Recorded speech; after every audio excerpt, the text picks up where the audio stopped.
안녕하세요. 2022년 2월 24일 러시아의 우크라이나 침공은 전 세계에 엄청난 충격과 함께 국제 질서의 취약성을 여실히 드러낸 사건이었습니다. 많은 이들이 당시 러시아의 압도적인 군사력과 전략적 우위를 고려하여 우크라이나가 매우 빠르게, 어쩌면 단 며칠 만에 러시아의 수중에 들어갈 것이라고 예상했습니다.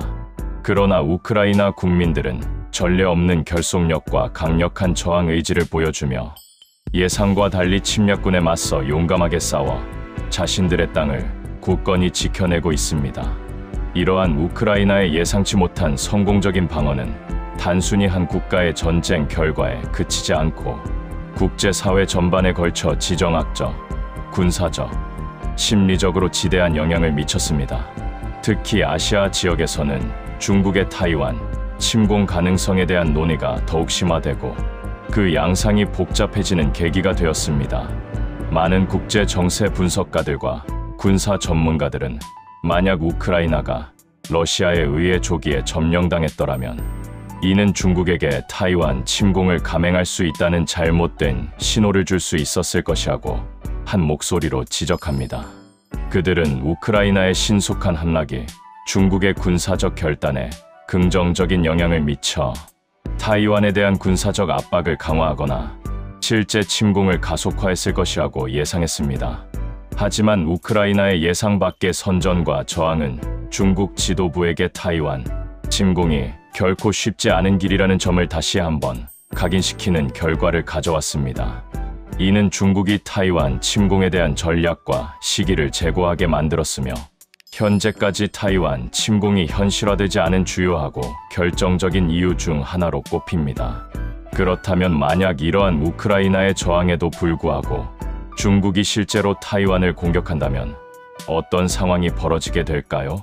타이완은 과연 혼자의 힘으로 막강한 중국의 군사력에 맞서 스스로를 방어해낼 수 있을까요? 그리고 이러한 상황에 일본, 미국, 심지어 최근에는 필리핀까지 개입하겠다는 의사를 표명하면서 이들 국가가 참전하게 된다면 그 결과는 어떻게 될까요? 오늘은 이처럼 복잡하고 민감한 그리고 전 세계의 이목이 집중되어 있는 질문들에 대해 깊이 있고 다각적인 시각으로 탐구해보고자 합니다. 먼저 가장 근본적인 질문인 타이완의 자체 방어 능력에 대해 심도 있게 이야기해 보겠습니다. 우크라이나 전쟁은 많은 이들에게 약소국이라도 충분한 준비와 강력한 의지만 있다면 강대국에 맞서 싸울 수 있다는 희망적인 메시지를 전달했습니다. 우크라이나는 서방의 지원을 받기는 했지만 무엇보다 자국민의 투철한 애국심과 저항 의지가 전쟁의 판도를 바꾼 결정적인 요인이었습니다. 그러나 타이완의 상황은 우크라이나와 몇 가지 중요한 측면에서 본질적인 차이를 가지고 있으며 이러한 차이점들은 타이완의 독자적인 방어 능력에 심각한 영향을 미칠 수 있습니다. 가장 큰 차이점 중 하나는 바로 지리적 특성입니다. 타이완은 대륙으로부터 해협을 사이에 둔 섬나라라는 점에서 우크라이나와는 근본적으로 다릅니다. 우크라이나는 러시아와 국경을 맞대고 있는 동시에 서쪽으로는 유럽연합 및 NATO 회원국들과 육로로 연결되어 있어 전쟁이 시작된 이후에도 외부로부터의 병력과 물자 보급을 비교적 안정적으로 받을 수 있었습니다. 이는 우크라이나의 장기적인 저항을 가능하게 한 핵심 요소였습니다.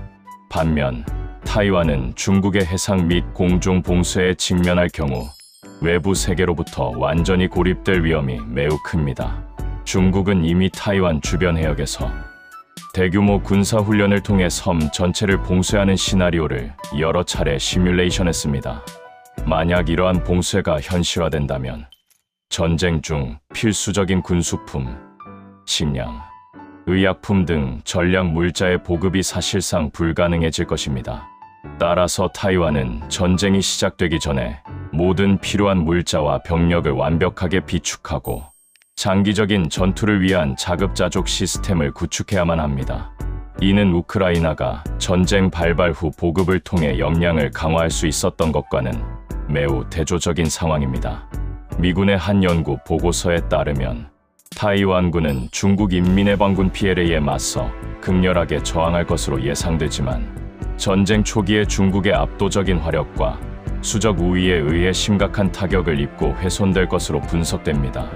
구체적으로 초기 충돌에서 타이완군 병력 약 3,500명과 구축함 26척이 손실될 수 있다는 비관적인 예측도 제시되었습니다. 또한 타이완은 전력과 기초 공공 서비스가 끊긴 지역을 보호해야 하는 심각한 상황에 놓일 수 있습니다.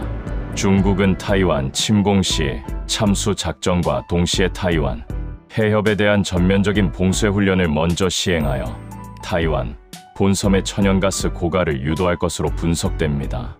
이는 타이완의 산업 기반과 민생을 마비시켜 저항 의지를 꺾기 위한 정교한 전략으로 보입니다. 따라서 타이완 자체의 방어는 외부의 적극적인 개입 없이는 장기적인 관점에서 매우 힘들 것이라는 비관적인 전망이 지배적입니다.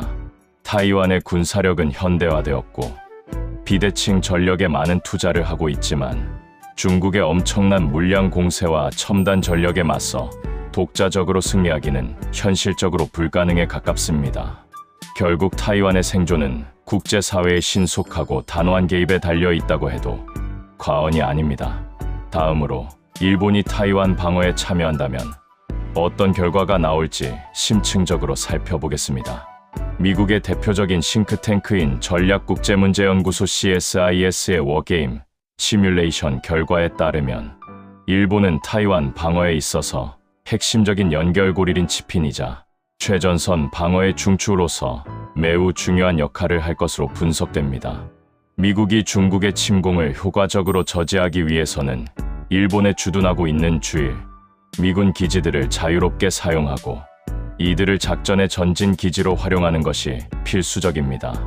또한 일본 자위대의 군사적 지원과 병참 협력 역시 성공적인 방어, 작전을 위한 결정적인 요소로 간주됩니다. 일본은 타이완과 지리적으로 매우 가까운 위치에 있어 중국의 군사적 움직임에 직접적으로 노출될 수밖에 없는 지정학적 위치에 있습니다. 특히 오키나와를 비롯한 일본 남서부 도서 지역은 타이완과 불과 수백 킬로미터밖에 떨어져 있지 않습니다. 따라서 중국이 타이완을 침공할 경우 오키나와 가데나 공군기지를 비롯한 일본 내 주요 이군 기지들을 선제적으로 공습할 가능성이 매우 높습니다.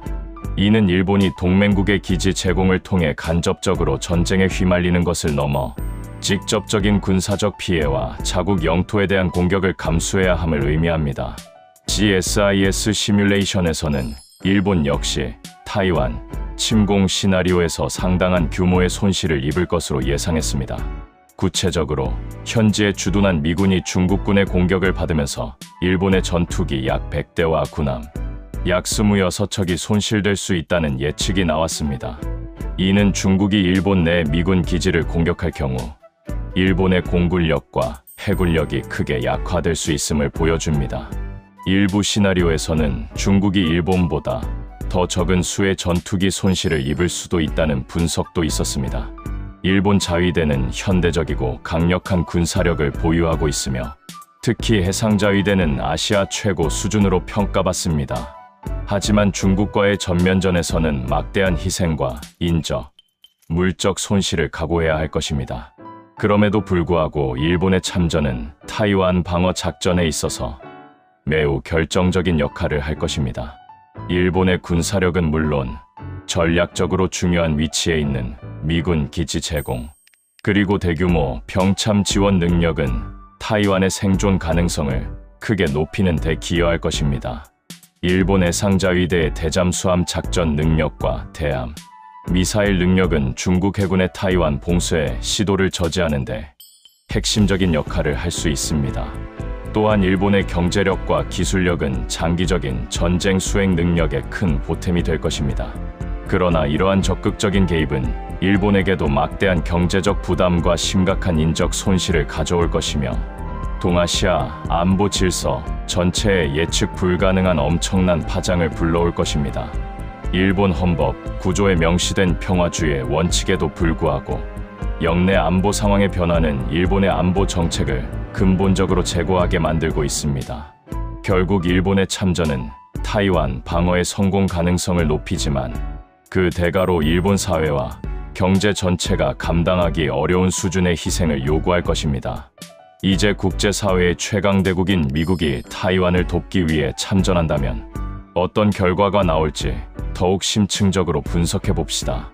CSIS의 워게임 시뮬레이션은 2026년 중국의 타이완 침공 상황을 가정하고 있으며, 시뮬레이션된 대부분의 시나리오에서 미국은 중국의 침공에 즉각적으로 그리고 전면적으로 개입하는 것으로 분석됩니다. 미국은 태평양 지역에 광범위하게 배치된 군사 자산, 특히 일본에 주둔하고 있는 주일 미군 기지들을 활용하여 군사 작전을 수행할 것으로 예상됩니다. 이 기지들은 타이완 해협으로 미군 전력을 신속하게 투입하기 위한 핵심적인 전진 기지 역할을 할 것입니다. 미국의 개입은 중국의 타이완 침공 시도를 저지하는 데 있어서 가장 결정적이고 핵심적인 요소가 될 것입니다. 시뮬레이션 결과에 따르면 대부분의 시나리오에서 중국의 타이완 침공은 결국 실패로 돌아갈 것으로 예측됩니다. 하지만 이러한 승리는 결코 값싼 승리가 아닐 것입니다.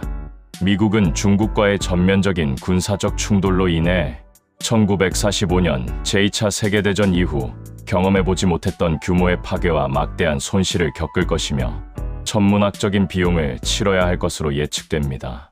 구체적인 군사적 손실을 살펴보면 미 해군은 항공모함 2척과 대형 수상 전투함 10에서 20척을 잃을 수 있다는 충격적인 예측이 나왔습니다. 이는 미 해군 전력의 상당 부분을 차지하는 손실이며 해상 작전 능력에 심각한 타격을 입힐 것입니다. 또한 단 3주간의 집중적인 전투로 미군 병사 약 3,200명이 사망할 수 있다는 분석도 제기되었습니다. 이는 2001년 아프가니스탄 전쟁 발발 이후 20년간 이라크와 아프가니스탄에서 벌어진 전투에서 희생된 미군 규모의 거의 절반에 육박하는 엄청난 인명 손실입니다. 이러한 막대한 인명 및 장비 손실은 단순히 군사적인 측면을 넘어 수년에서 수십 년간 미국의 국제적 위상과 영향력에 심각한 피해를 줄 수 있습니다. 국제사회에서 미국의 리더십과 군사적 신뢰도에 대한 의구심을 제기할 수도 있습니다. 미국이 중국의 침공을 효과적으로 저지하고 최소한의 손실로 승리하기 위해서는 몇 가지 핵심적인 전략적 요소가 필수적입니다. 첫째, 장거리 대함 미사일 전력을 대폭 확충해야 합니다. 중국 해군의 대규모 함대에 맞서기 위해서는 사거리가 길고 정밀도가 높은 대함 미사일이 필수적입니다. 둘째, 원격 대함 미사일을 발사할 수 있는 폭격기를 적극적으로 활용해야 합니다. 이는 중국의 방공망으로부터 비교적 안전한 거리에서 공격을 가할 수 있는 효과적인 방법입니다. 셋째, 일본에 있는 미군 기지를 자유롭게 사용할 수 있어야 합니다. 이 기지들은 신속한 전력 전개와 보급, 그리고 손상된 장비의 수리를 위한 핵심적인 허브 역할을 할 것입니다. 대만 해협에서의 미중 전쟁은 매우 짧은 시간 안에 승패가 결정될 것으로 분석되었습니다. CSIS 시뮬레이션에서는 약 3주 안에 주요 전투의 결과가 판가름 날 것이라고 예측했는데, 이는 전례 없는 강도의 집중적인 전투가 초단기간 내에 벌어질 것임을 시사합니다. 미국이 개입한다면 타이완은 상당한 희망을 가질 수 있겠지만 그 대가는 상상할 수 없을 정도로 클 것이며 미국의 국내 정치와 경제에도 엄청난 후폭풍을 가져올 것입니다. 미국 사회는 과연 이러한 희생을 감수할 준비가 되어 있는가라는 근본적인 질문에 직면하게 될 것입니다. 최근에는 필리핀마저도 타이완을 돕기 위해 중국과 싸우겠다는 단호한 의지를 표명하여 국제사회의 이목을 집중시켰습니다. 필리핀의 이러한 개입 의사는 어떤 의미를 가지며 타이완 분쟁에 어떤 영향을 미칠까요? 중국이 타이완을 침공할 경우 미국의 전략은 태평양의 주요 기지들, 특히 괌을 중심으로 전력을 전개하고 필리핀과 연합하여 작전을 수행할 가능성이 높습니다. 필리핀의 지리적 위치는 타이완 해협과 남중국해를 잇는 전략적으로 매우 중요한 지점에 있습니다. 특히 중국이 타이완 동부 해안의 필리핀 해를 점령하지 못한다면 타이완 봉쇄 시도가 성공하기 어려울 것이므로 이 지역은 중국에게도 매우 중요한 전략적 요충지가 됩니다. 필리핀과 연합하여 군사 작전을 수행할 경우 중국 해군은 남쪽 경로를 통해 타이완으로 진입하는데 상당한 어려움을 겪게 될 것입니다. 이는 중국의 전반적인 해상 봉쇄 전략에 치명적인 차질을 가져올 수 있으며 반대로 타이완에 대한 외부 세력의 보급로 확보에도 긍정적인 영향을 미칠 수 있습니다. 필리핀은 오랫동안 중국과의 남중국해 영유권 분쟁으로 인해 긴밀한 대립각을 세우고 있는 상황입니다. 스카버러, 암초와 스프래틀리 군도를 둘러싼 갈등은 필리핀에게 중국의 해양, 패권주의가 자국의 안보와 국익에 직접적인 위협이 됨을 명확히 인식하게 만들었습니다. 따라서 필리핀의 참전은 단순한 군사적 지원을 넘어 동남아시아 국가들의 안보 이익과 지역, 안보 질서에 대한 중대한 결단으로 해석될 수 있습니다. 필리핀의 참여는 중국에게 또 다른 예상치 못한 전선을 형성하게 만들 것입니다. 이는 중국의 군사적 자원과 주의를 분산시킴으로써 타이완 침공 작전의 효율성을 떨어뜨리는 효과를 가져올 수 있습니다. 필리핀군은 현대화되고 있지만 중국 인민해방군에 비해 규모나 기술력 면에서 열세인 것이 사실입니다. 그럼에도 불구하고 필리핀은 자국의 영토를 방어하고 동맹국들과의 연대를 통해 중국의 패권주의에 맞서는 중요한 역할을 할 수 있을 것입니다. 특히 필리핀에 새로 설치된 확장된 방위협력협정 EDCA에 따른 미군 시설들은 미군의 신속한 전개와 작전, 수행 능력을 크게 향상시킬 수 있는 잠재력을 가지고 있습니다. 필리핀의 참여는 남중국해 전체의 지정학적 구도에도 영향을 미치며 베트남, 말레이시아 등 다른 동남아시아 국가들에게도 유사한 결정을 내리도록 압력을 가할 수 있습니다. 물론 필리핀 역시 중국과의 군사적 충돌로 인해 상당한 피해와 경제적 어려움을 겪을 수밖에 없지만 그들은 이러한 희생을 감수하고서라도 자국의 안보와 지역의 평화를 지키려는 의지를 보여주고 있습니다. 필리핀의 참전 선언은 타이완 분쟁이 더 이상 동북아시아만의 문제가 아닌 동남아시아 전체, 나아가 인도태평양 지역 전체의 안보 문제로 확산될 수 있음을 명확히 보여주는 사례라고 할 수 있습니다.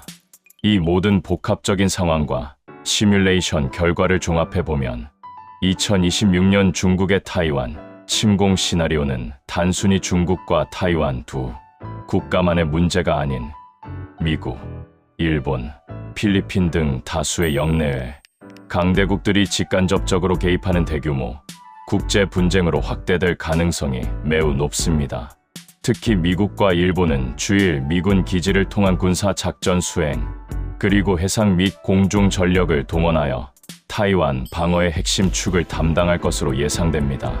필리핀은 남중국해와 타이완 동부 해역에서 중국의 해상 봉쇄 시도를 저지하고 미군의 작전을 지원하는 데 중요한 전략적 역할을 할 수 있습니다.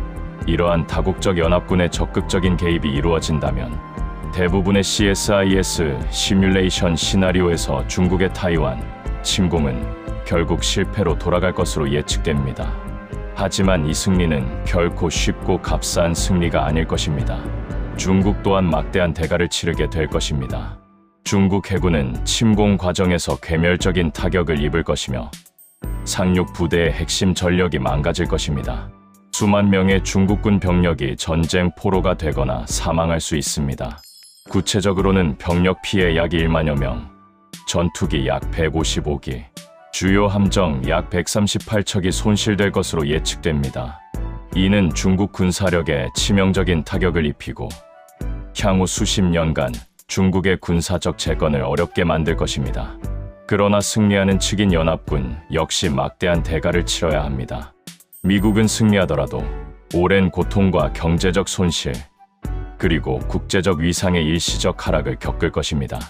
일본 역시 자국 영토 내 미군 기지 공격으로 인한 인명 및 장비 손실, 그리고 국가 경제에 심각한 타격을 입을 것입니다. 타이완은 말할 것도 없이 국가 기반 시설의 막대한 파괴, 경제적 붕괴, 그리고 막대한 인명 피해를 겪을 것입니다. 도시들은 폐허가 되고 수많은 민간인이 희생될 것입니다. 이는 단순히 군사적 승패를 넘어 참전하는 모든 국가의 경제, 사회, 정치 전반에 걸쳐 회복하기 어려운 깊은 상처를 남길 것입니다. 글로벌 공급망은 심각하게 교란될 것이며 세계 경제는 대공황에 버금가는 위기를 맞이할 수도 있습니다. 동아시아 지역의 안보 질서는 근본적으로 재편될 것이며 이는 전 세계적인 지정학적 불안정으로 이어질 것입니다. 결론적으로 중국이 타이완을 침공한다는 가정은 단순히 만약에라는 가설적인 시나리오를 넘어 현대 국제 관계에서 가장 위험하고 예측 불가능한 변수 중 하나입니다. 타이완 스스로가 막강한 중국의 군사력에 맞서 장기적으로 독자적인 방어에 성공하는 것은 지리적, 군사적, 전략적 한계로 인해 매우 어려울 것이라는 분석이 지배적입니다.